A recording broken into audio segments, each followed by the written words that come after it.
This week's parsha begins with the seemingly inexplicable fact that Vayehav Yitzchak es Esav Yitzayid Befiv.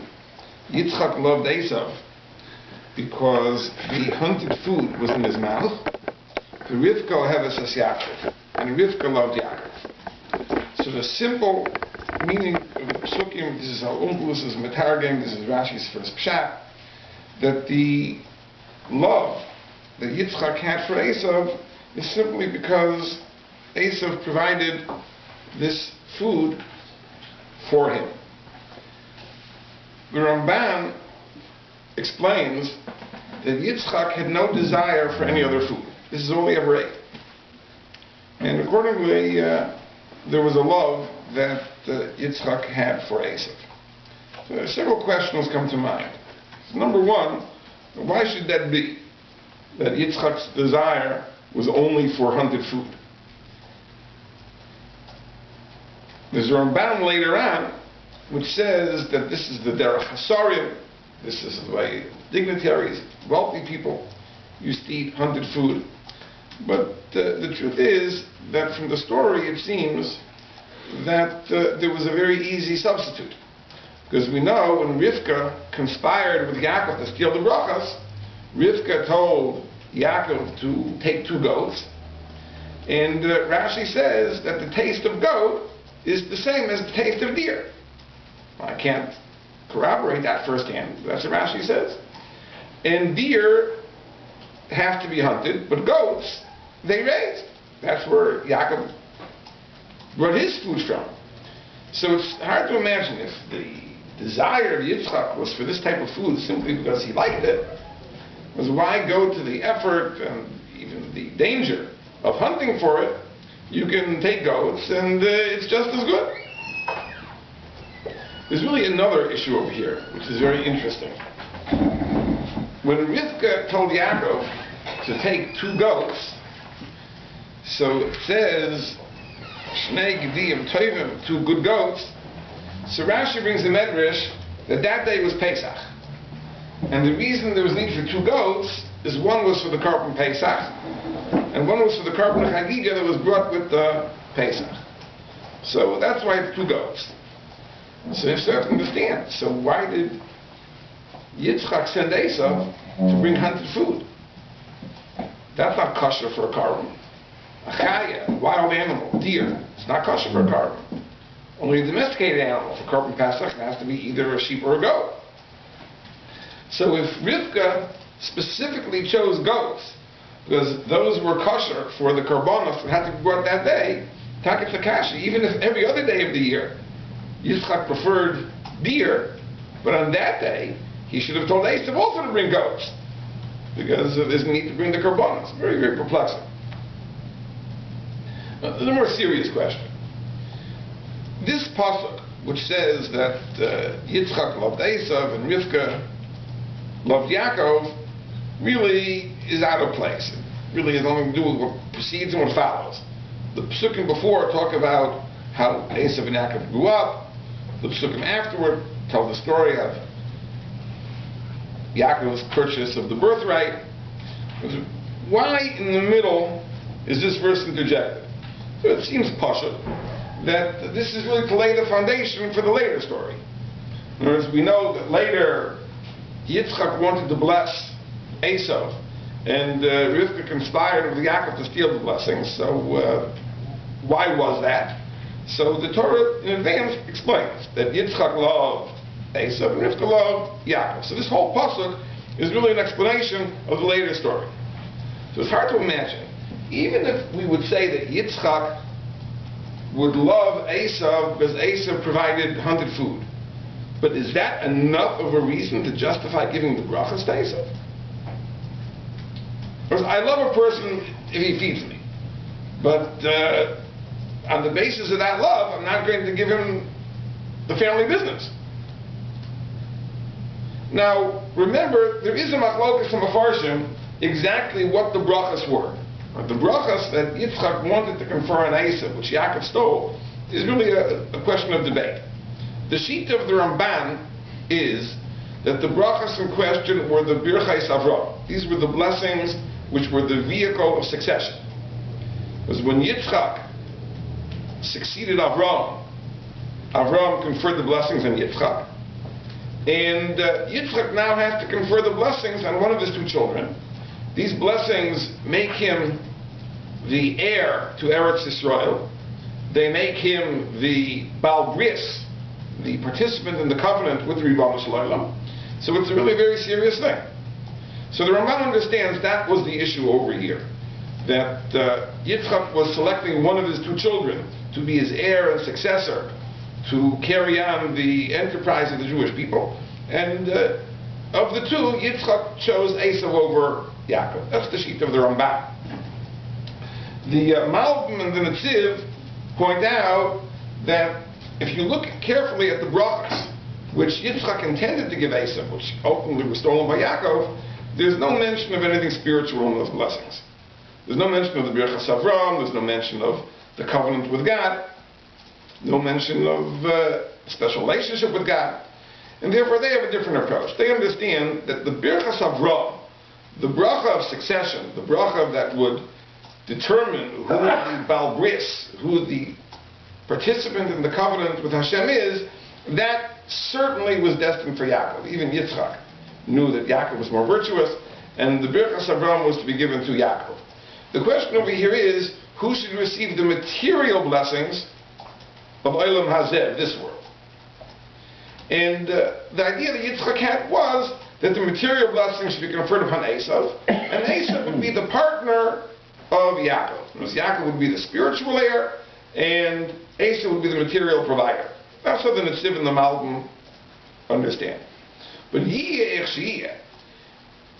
the purpose of the brachas is to confer everything upon Esav, or a 50% interest in the enterprise. So it's hard to justify that by saying that because Esav was able to provide this delicious food, therefore he should be the successor or even a 50% partner in the establishment of Klal Yisrael. Hard to imagine. The interesting thing is that in the pashtus of the psukim, in the end of the story, we see that the food really is the determining factor. Now, let's remind ourselves at the end of the story. As Yaakov brings the food in, he receives the blessings, he leaves. Esav comes in shortly afterward with the food. And Esav says to his father that, come, I have brought you the food, and eat, and give me the blessing. And it says that V'yechrad Yitzchak Charada Gedola, Yitzchak became very, very frightened, because he realized that the person who he had given the brachas to was in fact not Esav. So it says in the pasuk, V'yechrad Yitzchak Charada Gedola Admai, he was very fearful. Vayomer, and he said, Mi eifa hu atzad tzayit. So if so, who was the one who hunted the food? Vayovenli, and brought it to me. Va'oichal mikoil, and I ate everything. B'terem tavo, before you came. Va'avorchei, when I blessed him.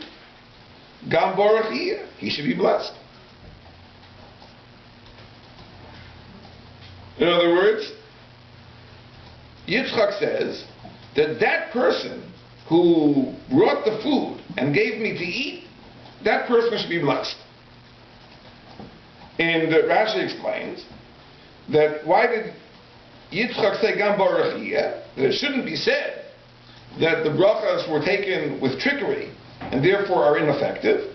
So therefore, Yitzchak was masking. Yitzchak consented to the brachas. But what reason does he give? He gives because that person brought the food and I ate before you came. It's almost, the food is the determining factor. And the Sfas Emes says this. It's a very, very interesting thing. The Sfas Emes really says this. The Sfas Emes quotes the Mishnah, the famous Mishnah in Pirkei Avos, which says there are two types of love. There's an ava hatluya b'davar. There's a love which is contingent, dependent upon something. And there's an ava she'eina tluya b'davar. There's a love which is not dependent on anything. So the Mishnah says that an ava tluya b'davar, if the love is conditional upon something, b'teila eisei davar, if that thing becomes bottled, that thing lapses, the love lapses. But an ava she'eina tluya b'davar, if the love is not contingent on anything, then the love is eternal. So the Sfas Emes points out like this, that in the beginning of the parsha it says, that Yitzchak loved Esav. Why? Kitzai b'piv. Because Esav provided food. So the love that Yitzchak had for Esav was an ava hatluya b'davar. It was a contingent love. When it comes to the love of Rivka, it says Rivka leheves es Yaakov. Rivka loved Yaakov. It doesn't say any reason why. So the love of Rivka for Yaakov is an ava she'ena tluya b'davar. It's an ava which is eternal. Says the Sfas Emes that the love that Yitzchak had for Esav, since it was really contingent upon the food that Esav provided, it only lasted until Yaakov brought his food. When Yaakov brought his matamim, the love for Esav dissolved. Because the whole ava, the whole love, was connected to this food. So when Yitzchak ate the matamim of Yaakov, and they were better, apparently, so the love for Esav dissolved, and therefore Yitzchak willingly conferred the brachas on Esav. And the Sfas Emes is coming to explain the pasuk. Then why is it that Yitzchak all of a sudden agreed that Yaakov should be the worthy recipient of the brachas? Because he ate the food, and he saw it was better than Esav's. So he said, Gam Baruch Yeh. If I only love Esav because of the food, and Yaakov's food is better, so Gam Baruch Yeh. But it's inexplicable. I mean, that's, like, this is like the Betty Crocker bake-off. I mean, you know, his is better than Esav, so like therefore he gets the grand prize. I mean, what's going on? You know, the truth is that Rashi really is bothered by the question why Yitzchak agreed to confer the brachas on Yaakov. There's a Rashi later on that says like this, that later when Esav was upset, he told his father, Hachi Karash Mo Yaakov, it's very appropriate his name is Yaakov. He cheated me twice. First he took my birthright, he bought my birthright, and now he took my blessing. So Rashi quotes a Medrash Tanchuma, that the Medrash says that Yitzchak was very worried, because he thought maybe he did the wrong thing in giving the bracha to Yaakov instead of Esav. When Esav told him that he cheated me twice, because first he took my birthright, and then he took the blessing, so Yitzchak said, he took your birthright. If so, he's deserving of the blessing, because the blessing is bound with the birthright. You know, Esav held the two aren't totally the two aren't related. So these are two crimes. He took my birthright, and he took my blessing. Yitzchak held, no, the blessing goes hand in hand with the birthright. So if you already purchased your birthright, then he's entitled to the blessing. So if so, Gam Baruch Yeh. Therefore he should be blessed. So Rashi quotes the Medrash that Yitzchak really only consented to the blessing after Esav informed him that Yaakov had purchased the birthright. But the Taz, in his commentary on Rashi, points out that it doesn't fit in the psukim. Because the words of Yitzchak, Gam Baruch Yeh, that Yaakov should be blessed, are in Pasuk Lamed Gimel. And we only have Esav informing Yitzchak that Yaakov purchased the birthright later in Pasuk Lamed Vav. So it doesn't work out in the order of the psukim. It seems that even before Yitzchak knew about the transfer of the birthright, already he had said Gam Baruch Yeh, that Yaakov should be the worthy recipient of the brachas. So the Medrash is a Medrash, but it doesn't fit into the Pshuto Shel Mikveh. The Pshuto Shel Mikveh is that Yaakov tasted the food, and it was better, and therefore he gets the brachas. Because the whole love of Yitzchak for Esav is because Esav's food was so good, but now if Yaakov's food is better, so he gets the brachas. But that needs a lot of understanding. By the way, let's mention, the Medrash says how delicious it was. It says in the Pasuk, V'oichal mikoil, I ate everything. And Rashi alludes to this Medrash, but the Medrash Rabbah says two pshatim. One pshat is that it had the taste of all the things that were created in the Sheshis Medrashis. That whatever taste you wanted to have, it had. And it's funny, the Medrash tells a story that Esav asked Yaakov, but what was it really? Okay, it had every taste in the world, but what was it really? So Yitzchak said, I don't know what it was.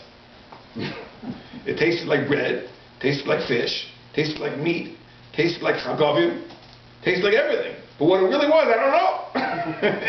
As Vedra says. So it had the taste of everything in the Sheish Mebrachis. Another pshat is it had the taste of the meal of La'asad Lava. We know that in Olam Haba, the bliss of Olam Haba is described as a Suda, the Suda of Levyasan. The Yayin HaMashumar Ba'anova, the wine that's preserved in its grapes from the very beginning, whatever this means.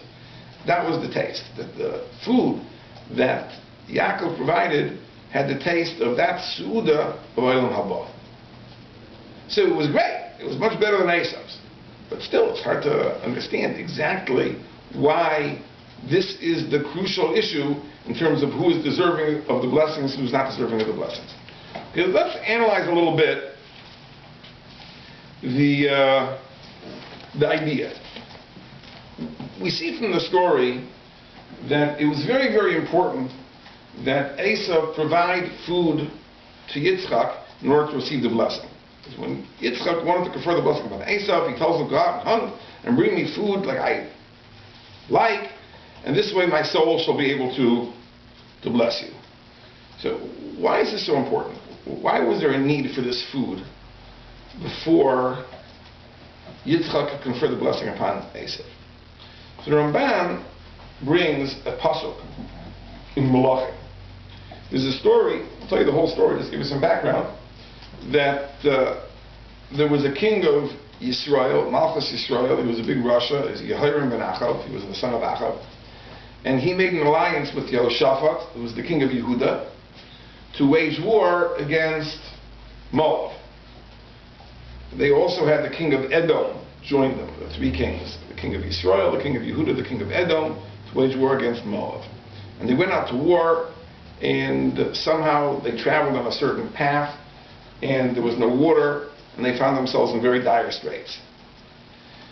Yehoram ben Achav was an Erev Avodah Zarah, tremendous Rasha. But Yehoshaphat was a tzaddik. So Yehoshaphat said, isn't there a Navi? Isn't there a Navi we could ask for help, for advice? So it was said that, yeah, there's a Navi, Elisha. The Navi Elisha is here, we can go to Elisha.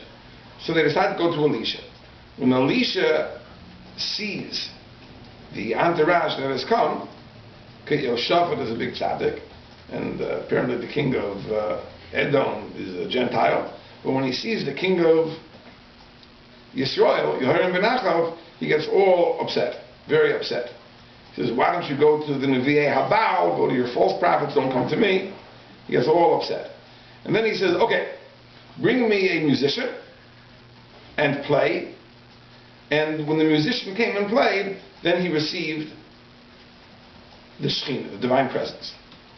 So the Chazal tell us that from here we learn that the Shekhinah doesn't rest upon a person if a person is in a state of anger, if he's in a state of emotional turmoil. Only mitech simcha, only if a person is in a state of joy, can the Shekhinah rest upon him. So, if you want the explanation of that, by the way, the Rambam in Perek Zayin of the Shemona Prakim talks about this, exactly why it's important to be in perfect emotional balance in order to receive the Shekhinah. Without going into the details, the Shita which emerges from the Rambam in the Shemona Prakim is the idea that the various kaiches hanefesh, the various parts of the soul, interact with one another. They are not discrete systems. So part of the soul is the intellect, part of the soul is the desire and emotion. If there's an imbalance in the emotional side of the soul, it impacts the intellect, and therefore adversely affects the ability of a person to receive nevuah, ruach hakodesh, and therefore a person has to be settled in his emotional state in order to achieve ruach hakodesh. So, music was one of the means that was used. Says the Ramban that for Yitzchak Avinu was food. For Yitzchak Avinu was food. Because when he ate this food that he liked, it put him in a good mood, and he was able to receive Ruach HaKodesh. And these brachas that he wanted to confer upon Esav were Ruach HaKodesh. And that's why he asked Esav to bring the food, to put him in that state of mind to receive the Shekhinah, to be able to confer the brachas. I'll just mention as an aside that this answers a question on a Ramban.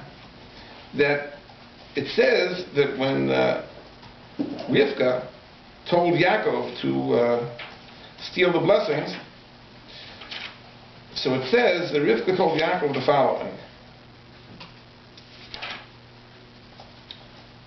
Rivka told Yaakov that I heard your father say to Esav, Havia li tzayid, va'aseh li matamim, bring me hunted meat and make me the delectable dishes, v'olchela, and I will eat, va'avarechacha lifnei Hashem lifnei Mosi, and I will bless you before God before I die. So when Rivka was telling Yaakov what Yitzchak had said, she says that I heard Yitzchak tell Esav that I would like to bless you before Hashem. But if you look in the Chumash, when Yitzchak was speaking to Esav, he never says the brachas will be before Hashem. He doesn't say that. He simply says, bring me the food, ba'avor tevarechacha nafshi, in order that my soul should bless you. And Rivka, when she relates this to Yaakov, adds the detail that Yitzchak wishes to give the blessing of Lifnei Hashem. So what is the significance of that? So Ramban says, Lo nizkar b'chol parsha Lifnei Hashem. It doesn't say anywhere in the parsha that the brachas are Lifnei Hashem. Rak b'makom hazeh, only in this place when Rivka is repeating the story to Yaakov. Ki amar lo imo, what Rivka meant to say to Yaakov was that the bracha will be Lifnei Hashem, the Ruach HaKodesh. And that's why it's a very great crisis. Because if the bracha wasn't Ruach HaKodesh, okay, we wouldn't have to worry about it.